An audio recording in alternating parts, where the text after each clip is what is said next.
So we've talked a lot about strategy, how to build a portfolio, different narratives to be paying attention to in 2025. It's been a lot of game being shared on this channel, but there's more than one way to start pursuing your digital asset investing journey, especially with how mainstream digital assets are becoming slowly but surely. So today I want to talk about, the differences between some of those options that you may have when looking at diving into digital assets. And in this video in particular, we'll be talking about the Bitcoin ETF versus simply self custody of your Bitcoin, and what those two options mean, the pros and the cons, things of that nature. So let's get into the video. So, like I said, today's agenda will give a quick introduction to today's topic.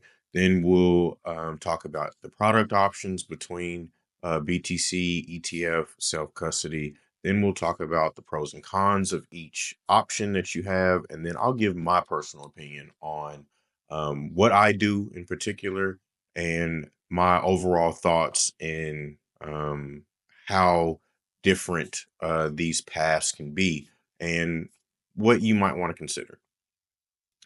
So yeah, the intro. So as digital assets and crypto become more mainstream, it will become all the more important for you to understand the landscape and the options that are available to you. ETFs, or exchange traded funds, are a staple in traditional finance. They've been around for a very long time. Financial institutions have began to bring digital assets under that fold of traditional finance and offer um, exchange traded products for digital assets like Bitcoin. There's talks of an XRP ETF, an Ethereum ETF. You have companies like BlackRock, Vanguard, Grayscale, offering very similar products with different benefits and things of that nature and different allocations, stuff like that. But as they bring digital assets into the fold of traditional finance, institutional investors are demanding exposure for crypto all the more. Again, as digital assets become more mainstream, ETFs are not the only option available to you when looking to invest in crypto, though. You have an option called self custody, which is the old tried and true version of digital asset investing. Everybody that's been an OG, or what you would call a crypto native at this point, is probably familiar with self custody or the term self custody. But for those of you that are new here, probably don't know what the difference is between the two. So that's what this video is for. So in this video, like I said, we will explore the pros and cons of each option so that you can make an educated guess for you. Investing is a personalized journey. My investment strategy may not work for you. Your investment strategy may not work for me, right? And that's totally fine. Though it's the fact that there are so many options and being knowledgeable of those options and how to leverage them within your strategies to maximize your gains. That's all that matters. So that's what we'll be focusing on today. So product options. Like I said, you have an ETF and you have self custody. So starting off with an ETF is an exchange traded fund that pulls money together from multiple investors to buy a diversified portfolio of assets. When buying into an ETF, you are not directly purchasing the ownership of the assets. You directly do not own the assets that are held within that ETF. However, what you are buying is a percentage of that overall fund allocation, right? So you're just putting money in to grow your pool or your share of that overall ETF, which helps you, have maximize your gains within that ETF. In contrast, you have self custody. What is self custody? Well, self custody is the direct control and ownership of your assets. When it comes to crypto, you hold the keys and control of the wallet that holds the assets. We'll get into it later, but there is a saying in crypto that goes like this: "Not your keys, not your crypto." We'll get into what that means later.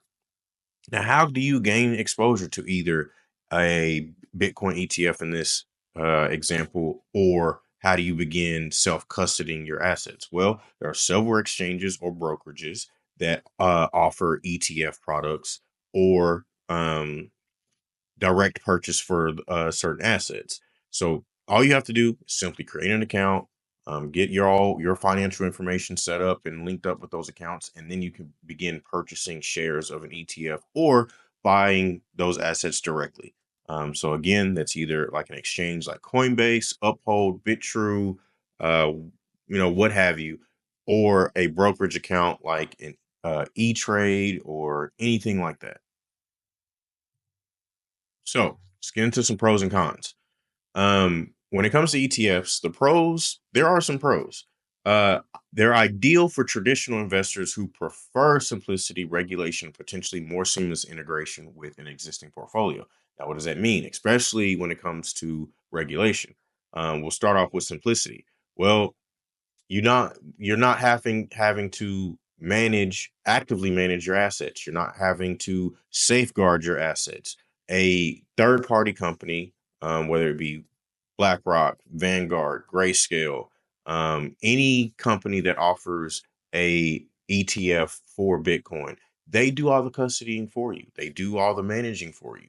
All you have to do is just press buy or sell, and that's all you do as a user. Now, in terms of regulation, a lot of the financial institutions that offer ETF products are already regulated by the SEC, the CFTC, and they know what rules to follow. They have certain disclosures and things of that nature that they have to give their customers, and they already have a well oiled process that enables them to do so and um, enables them to operate fully within a financial judiciary. So, quite literally, their job is to disclose to you all the pros and cons, all the ways in which that fund is, operated or managed. Things of that nature. So, as far as regulation goes, you really don't have to worry about anything because they're already within that regulated regime. There's no gray area like it would be with a digital asset exchange like a Coinbase or something like that, where the SEC could wake up one day and be like, hey, you're trading securities. And if we go based off of the SEC's historical treatment of digital assets, they may tell that exchange, yeah, you may be selling securities, but we're also not going to tell you which ones are securities, which is BS in my opinion. But that's just how they operate in terms of digital assets. So going with an ETF, you may not have to worry about that. So keep that in mind. Now that seems extremely simple. I get that a lot, and I understand that a lot of people who don't want to go down the self custody route will indeed go down the ETF route. It's just inevitable. Some cons of ETFs are that you are not enabled as the investor to directly own the asset, right? Like when you're buying, especially some of these ETFs, they're not holding the asset. They're just tracking the price of Bitcoin. So these ETFs don't even hold the actual Bitcoin, right? So yeah, you can formulate your own opinion about that. When it comes to self custody pros, however, they are indeed best for people who value direct ownership and control of the assets. But just like ETFs, there's cons. Um, Self custody cons require more knowledge and hands on activity to safeguard and utilize your assets. So it requires you to step your game up on, how all this stuff works when it comes to crypto. And some people may not want to do that, which is totally fine, which is why you have the route of ETFs. That's the beauty of investing. You don't have to do it one way or the other. What I do may not work for you. What you do may not work for me. So, wrap this up. My opinion on this whole thing. In my opinion, self custody is the way. Like I said earlier in this video, there's a famous saying in crypto, not your keys, not your crypto. And that just simply translates to if you don't control the wallet that holds the assets, you might as well not consider those assets yours. It's that simple. Until the assets are directly in your control, anything can happen to that exchange that you bought them on and you left them on. Some people leave assets on exchanges. For me, that's number one no no. As soon as I buy an asset on a Coinbase or Uphold or any exchange that I have an account to, I literally move that asset over to a wallet that I control, whether it be a hot wallet that I use for DeFi or my cold storage wallet that I use for long-term storage of my assets. They don't live on the exchange for long, right? So like I said, anything can happen to that exchange. Anything can happen to the overall control of those wallets. In the world of crypto, there's been several hacks of multi-sig wallets and things of that nature. If you don't control the keys to that wallet, you might as well not consider those assets yours. It's that simple. Um, Next, becoming financially and digitally savvy. During my journey of investing, crypto literally made me have to learn how money worked from the very basics, right? And the more that I learned how overall the money system worked, the more savvy I became on the financial side of things. It also required me to learn some new things on the digital side. Now, I'm very tech savvy as it is, right? But there were still some things I had to learn when it came to safely storing my digital assets, right? And making sure I could repeat the process and teach others to do the same just in case I needed to. So, the whole point of crypto is to be in control of your financial life. An ETF is the exact opposite of that ethos, despite being potentially a simpler option for regular people. Self custody indeed requires you to become more savvy with tools of the 21st century, but you'll be better off, in my opinion. That's just my opinion.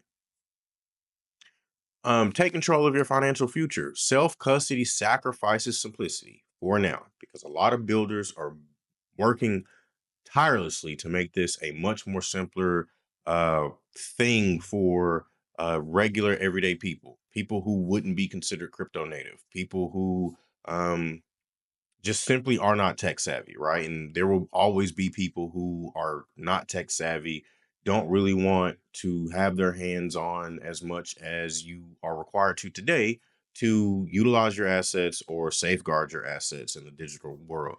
Um, but again, definitely makes you puts you in a position to be better off when you are more in control of your financial future, your financial overall outlook. The true power of owning digital assets is gaining access to financial services that you otherwise would not have if you were operating in the traditional financial world. So keep that in mind. There's several things. I know I've been bringing up DeFi a lot. There's several things in that realm that we'll be getting into in the short manner. DeFi, in my opinion, is the killer aspect of digital assets that everybody should know about. So yeah, stay tuned for that. But really, that's it. Quick and simple. You have BTC ETFs and you have self custody option. I understand there will always be people that choose BTC ETFs or just ETFs in general, regardless of what the digital asset is, because there will be more digital assets in the future that get an ETF. I even think I read something a few days ago that talked about AVAX, Avalanche getting an ETF, Solana ETF. Like, there's going to be more and more cryptos that get ETFs. I mean, there's even Roth IRA options out there denominated in crypto. So it's only a matter of time before more and more of these types of products hit the market. So you got to know it all, right? And then self custody. Do you believe in the tried and true version of digital assets, the sticking to the ethos of not your keys, not your crypto? Let me know in the comments below. Be sure to like, share, and subscribe, and I'll catch you in the next one. Peace.